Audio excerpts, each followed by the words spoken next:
Hey folks, we've experimented with digital project tracking tools over the years, but we keep coming back to a physical board because it helps the team see priorities, discuss projects, and stay aligned a lot better. This is our new project development board that tracks our progress through 6 development stages, from customer ideas all the way through to production. But as we've used it, we've noticed a few frustrations. First, our old project cards were too detailed. We had project names, owners, dates, and information spread between the cards and the whiteboard itself. The problem was that every time a project moved through a development gate, we had to erase the information and rewrite it somewhere else. So we made some improvements on how the cards actually worked. First, we set up a legend down the side of the board for our key customers.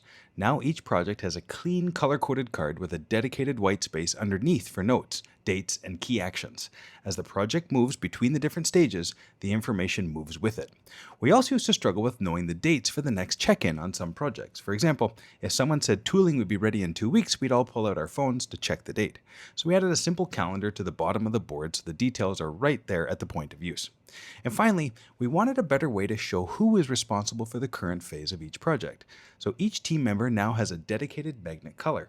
By placing the magnet beside a project, everyone can instantly see who's currently responsible.